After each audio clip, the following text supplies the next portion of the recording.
You're watching CNBC TV18. I'm Parikshit Luthra. Here are the headlines this evening. Markets gained for the second day in a row. The Nifty and the Sensex close as 2 weeks highs. The rupee sees its strongest close versus the dollar since December last year.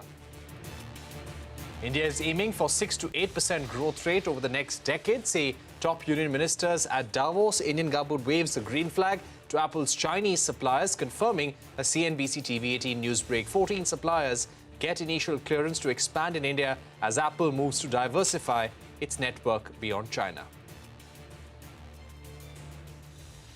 People want effective and resilient supply chains. The cost efficiency, which was driving the entire globalization, that is no longer the sole factor.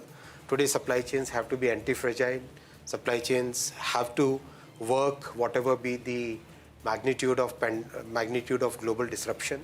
So combine all those factors and the experience that we have had in the last few years, there would be many more supply chain partners who are looking at alternate geographies, alternate places, and India is of course a very important destination. Microsoft is reportedly planning thousands of job cuts across divisions amid a slowing demand and weak global economic outlook. Sky News cites sources says that the tech giant is planning to lay off 11,000 people, or 5% of its workforce. Earlier this month, Microsoft CEO Satya Nadella told Shireen Bhan that Microsoft is not immune to global challenges. He said the next 2 years will be challenging. Are we likely to see more pain, especially when it comes to retrenching, downsizing, margins going to be under pressure, guidance going to be a downside risk to that as well? We have to measure ourselves with the new bar. So definitely and also the growth picture has changed. We have to have operating expenses that need to be aligned. So definitely we are going to look at all of that, and it means that we are not sort of immune, as I said, to the global changes. Adani Enterprises targets raising 20,000 crore rupees, files papers for a follow-on public offer, intends to use half of the proceeds towards capex for subsidiaries, green hydrogen, infra projects. The company is planning to have an FPO in the last week of January. HDFC Life seeks the blessings of the insurance regulator to enter the health insurance market. Sources say the company will focus on critical illness products after regulatory approval. That's an exclusive. Maruti Suzuki will be recalling over 17,000 cars to inspect and replace faulty airbags. The impacted models include Alto, Brezza, Baleno, Grand Vitara and others that were manufactured between 8th of December and 12th of January this year. Delhi High Court asks former Barclay CEO Ashni Grover to respond within 30 days to co-founder Bhavik Koladia's lawsuit seeking to reclaim shares he transferred to Grover. The court also ordered Grover not to create any third-party rights for the 16,110 shares in question. Top pharma companies approached the Bombay High Court, seek clarity on treatment of free samples and gifts under GST. The CBIC is opposed to pharma majors' view that free samples and gifts are input costs and hence should be entitled to input tax credit.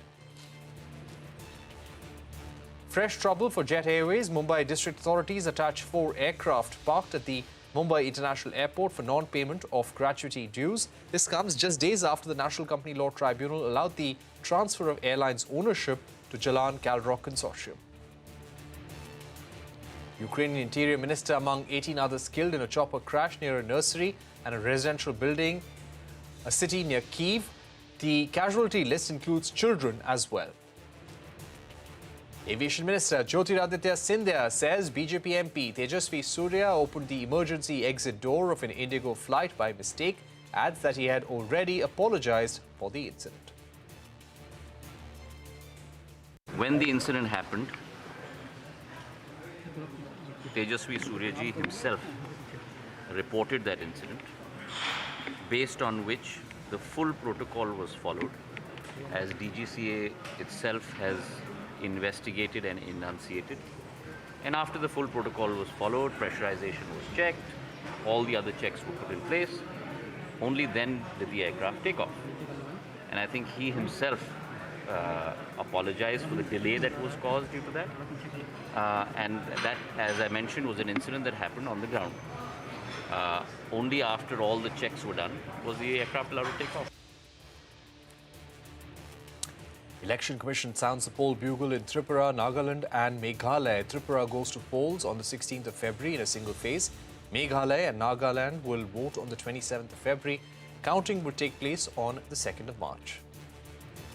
Telangana Chief Minister KCR eyes a role at the national stage ahead of 2024 Lok Sabha election. His party holds its first public rally after being renamed to Bharat Rashtra Samiti. Top opposition leaders, including Chief Ministers of Kerala, Punjab and Delhi, attend the meeting in Khammam. Several wrestlers, including Olympic medalists Sakshi Malik and Bajrang Punia, protest in Delhi's Jantar Mantar, raised serious allegations against Federation officials and its chief, Brij Bhushan Singh. Commonwealth and Asian Games gold medalist Vinesh Fogart accuses Singh, who is also a BJP MP, of sexually harassing many girls. Singh claims there is no truth in the allegations. We're going to take a